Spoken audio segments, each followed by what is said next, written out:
سورۃ النساء کی آیت نمبر 77،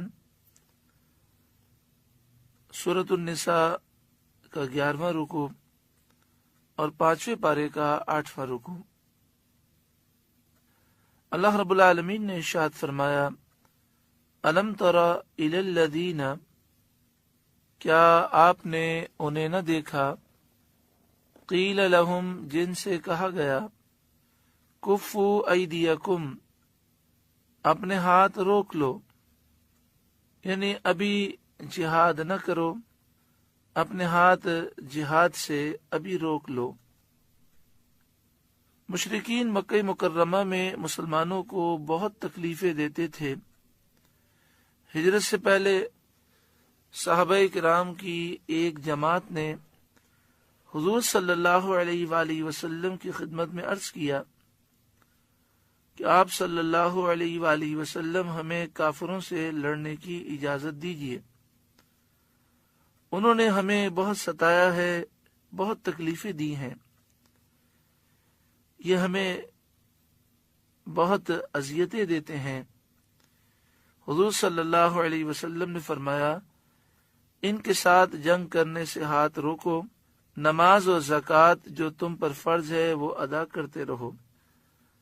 حضرت صدر الافاضل مولانا نعیم الدین مراد آبادی علیہ رحمہ تفسیر خزائن العرفان میں لکھتے ہیں، اس سے ثابت ہوا کہ نماز و زکوٰۃ جہاد سے پہلے فرض ہوئیں۔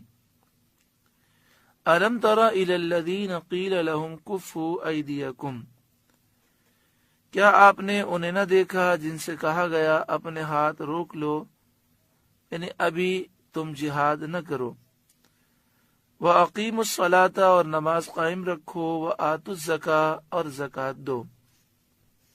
فَلَمَّا كُتِبَ عَلَيْهِمُ الْقِتَالُ،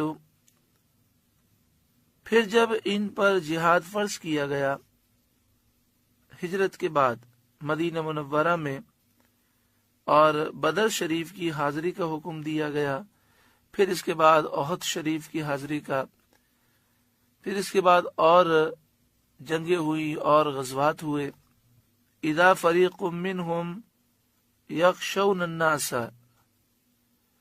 تو ان میں بعض لوگوں سے ایسا ڈرنے لگے، کخشیت اللہ، جیسے اللہ سے ڈرے، او اشد خشیہ، یا اس سے بھی زیادہ، یعنی جتنا اللہ سے ڈرنا چاہیے اتنا بعض لوگوں سے ڈرنے لگے، بلکہ اس سے بھی زیادہ۔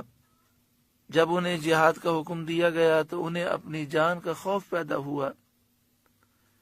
یہ خوف طبعی تھا کہ انسان کی جبلت میں، فطرت میں یہ چیز ہے، انسان کی جبلت ہے، فطرت ہے کہ موت و ہلاکت سے گھبراتا اور ڈرتا ہے۔ وَقَالُوا رَبَّنَا لِمَ كَتَبْتَ عَلَيْنَا الْقِتَالَ، اور وہ بولے، اے ہمارے رب، تو نے ہم پر جہاد کیوں فرض کر دیا؟ اس کی حکمت کیا ہے؟ یہ سوال حکمت کی وجہ معلوم کرنے کے لیے تھا، اعتراض کے لیے نہ تھا۔ اسی لیے اس سوال پر ان کو زجر و توبیخ نہ کی گئی، ان کی مذمت نہ کی گئی، بلکہ جواب تسکین بخش انہیں عطا فرمایا گیا۔ وَقَالُوا رَبَّنَا لِمَ كَتَبْتَ عَلَيْنَا الْقِتَالَ، اور وہ بولے، اے ہمارے رب، تو نے ہم پر جہاد کیوں فرض کر دیا؟ لَوْلَا أَخَّرْتَنَا إِلَىٰ أَجَلٍ قَرِيبٍ، تھوڑی مدت تک ہمیں اور جینے دیا ہوتا۔ یعنی مراد یہ ہے کہ یہ جہاد فرض ہو گیا، اب ہم جنگ کریں گے تو جنگ میں جا کر موت آ جائے گی، تو کچھ ہمیں مہلت مل جاتی، ہم کچھ زندگی گزار لیتے۔ قل، اے محبوب آپ فرمائیے، متاع الدنیا قلیل، دنیا کا برتنا تھوڑا ہے، دنیا کی زندگی مختصر ہے، اس کا سامان بہت مختصر ہے، یہ زائل ہونے والا ہے، فانی ہے۔ والآخرت خیر لمن اتقى، اور ڈر والوں کے لیے آخرت اچھی ہے۔ جو تقوی اور پرہیزگاری اختیار کرتے ہیں ان کے لیے آخرت بہت بہتر ہے۔ تو دنیا کی قلیل زندگی کی پرواہ نہ کرو اور آخرت کے حصول کے لیے اپنی جانوں کے نذرانے پیش کر دو۔ وَلَا تُظْلَمُونَ فَتِيلًا، اور تم پر دھاگے برابر ظلم نہ ہوگا، اور تمہارے اجر کم نہ کیے جائیں گے، تمہیں پورا پورا اجر ملے گا۔ تو پھر جہاد میں اندیشہ نہ کرو اور جہاد میں جانے میں تحمل نہ کرو۔